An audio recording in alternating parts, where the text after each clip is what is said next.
Bom dia, boa tarde ou boa noite, meus jovens ávidos alunos em busca do conhecimento linguístico e literário. Meus queridos, trago aqui para vocês videoaulas complementares para que auxilie e traga toda a segurança necessária para que vocês consigam cumprir as etapas da vida de vocês, não só das provas, mas também da própria vida, seguros do conhecimento da própria língua e também dos aspectos da literatura que servem como janela para aprenderem sempre a lerem o mundo de vocês, tá?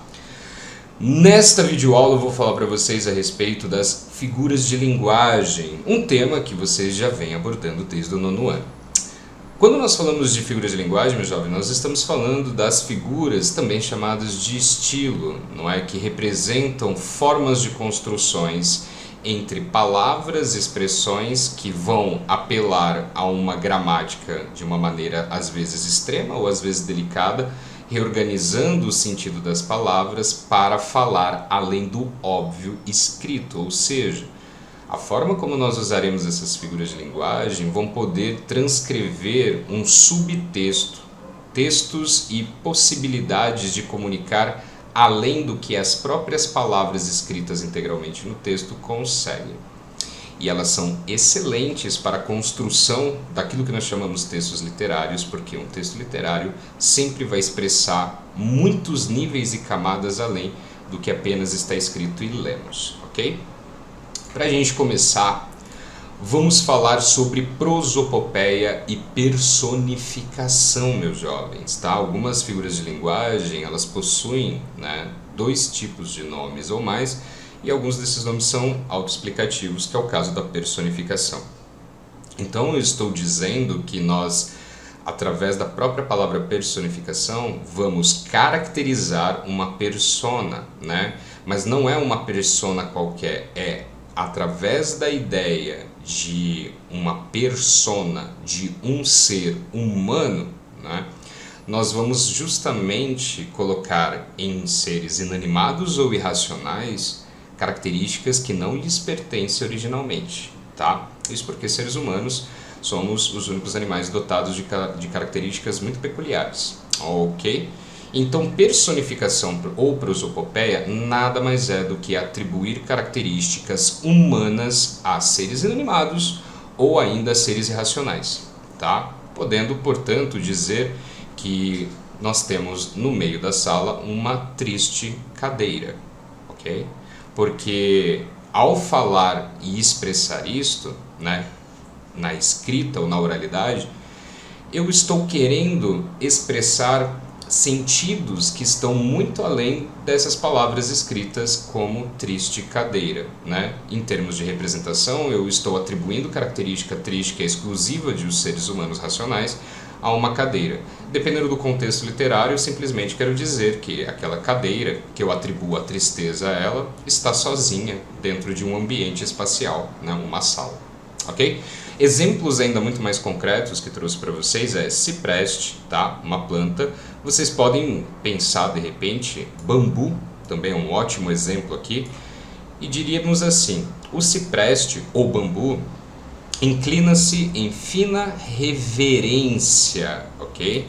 É importante vocês lembrarem que o ato de reverenciar, inclinar-se, prostrar-se, é um gesto simbólico, de uma formalidade que vai expressar uma solenidade. Só nós, seres humanos, fazemos isso. Então, uma planta irracional, ela não vai prestar essa reverência. Então, estou atribuindo aqui reverência a um ser inanimado, cipreste. Da mesma maneira como é dito aqui, margaridas estremecem, tá? As margaridas não possuem sistema nervoso para estremecer, muito menos são dotadas de consciência e cérebro para se sobressaltar, ou seja, ficar nesse estado de inquietude e de agitação e de ânimo elevado, ok? São características que elas são dos seres humanos. Basta você conhecer a palavra e saber que essa palavra significa, porque afinal estamos cada vez mais numa literatura mais complexa e as palavras, elas traduzem muitas vezes sentimentos que são humanos, ainda mais quando se trata de poesia.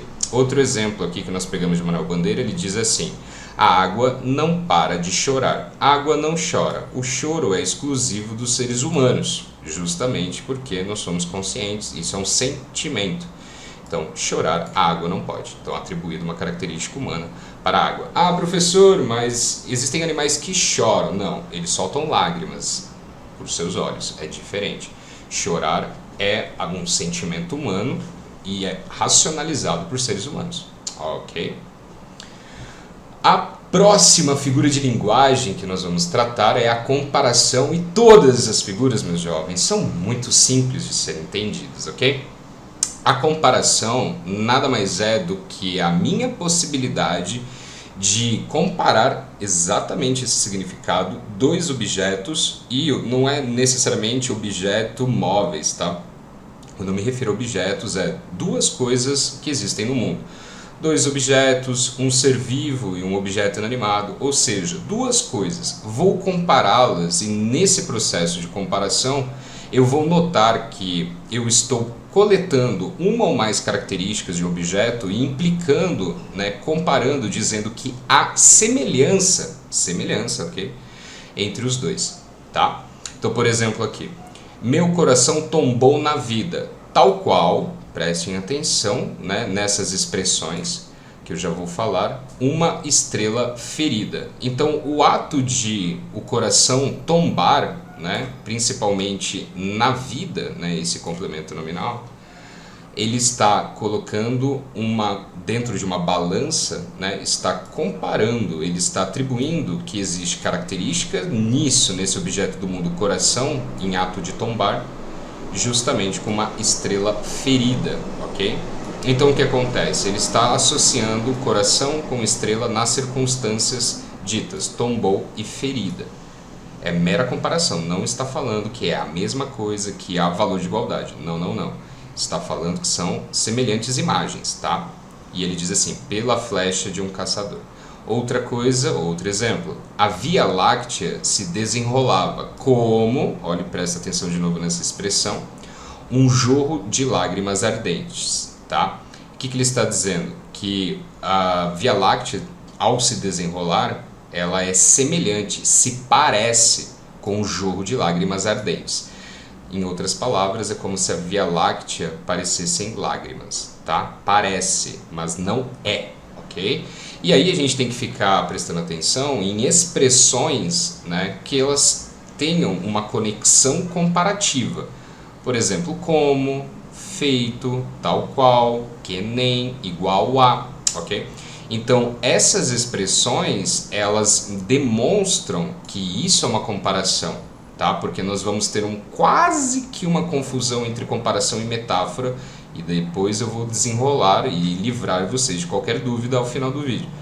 Mas essas expressões como, tal qual, é justamente essa conexão, esse conectivo que faz a ligação e nos traz a ideia de que se está comparando um item, com outro item. O item 1 com o item 2, em suas características. Então, a comparação, ela tem esses conectores comparativos. Ok? Muito bem. O próximo é metáfora, deixei de propósito aqui. A diferença é a seguinte, a metáfora, ela é parecida com uma comparação, ela vai estimular características em comum, ela vai justamente trabalhar com as características de dois tipos de objetos, situações ou conceitos, tá? Só que ela vai ser muito mais direta, ela não terá nenhum elemento comparativo, nenhum conectivo comparativo. Então, quando nós pensarmos em metáfora, ela vai afirmar uma coisa que, se você pensar e refletir, não é uma verdade dentro da realidade. Por exemplo, aqui diz, as mãos que dizem a Deus, vamos só não ler esse que dizem a Deus, tá? As mãos são pássaros. Se você racionalizar, você vai pensar, bom, as mãos são pássaros? Isso não é verdade. As mãos são mãos, pássaros são pássaros. O que está dizendo, portanto? Está querendo, através dessa afirmação figurativa, ou seja, isso aqui é mera criatividade para expressar uma segunda ideia que não está escrita. Está, talvez, podemos interpretar querendo dizer, as mãos elas são flutuantes, agitadas, leves, né? Como pássaros, né? Só que não está escrito pássaros aqui. Então a metáfora ela vai afirmar de uma maneira direta, as mãos são pássaros, é uma afirmação. Mas é verdade? Não é verdade. Então, já que não é verdade, o que será que essa expressão quer dizer? Quer dizer que as características das mãos equivalem-se às características dos pássaros, tá? É uma metáfora muito mais diretamente aplicada e ela dá um efeito figurativo, e principalmente na poesia, né, na literatura, muito mais forte. Da mesma maneira como acontece aqui. A girafa era uma virgem de tranças. Não faz o menor sentido dentro da realidade. Girafa e girafa, uma virgem de tranças, né, ou seja, uma mulher pura e casta usando tranças, não há uma relação. Mas Clarice Lispector, nessa oração, ela quer dizer de forma taxativa e afirmativa e nos forçando a entender que existe um sentido subjacente, um sentido além do que está escrito ou expresso, né? Então ela diz assim, mas a girafa era uma virgem de tranças recém-cortadas, né? Então muitas vezes a metáfora ela vai depender de um contexto. Para você entender o que ela quis dizer com a girafa era uma virgem de tranças, ela vai colocar isso em um contexto. Então ela vai fazer essa expressão metafórica direta para que, aproveitando-se das linhas e das orações anteriores do contexto, ela consiga traduzir essa informação invisível, escondida, do que ela quer dizer girafa e virgem de tranças, justamente porque ela só vai puxar uma relação entre as características de girafa e virgem de tranças. Ou seja, podemos supor por interpretação que ela está falando da altura ou do fator comprido, né? As girafas possuem, né, grandes pescoços e são compridos, e virgem de tranças, tranças recém-cortadas, né? Mesmo recém-cortadas, pode ser que pareça comprida. É um exemplo teórico, né, que eu mostro para vocês, ok?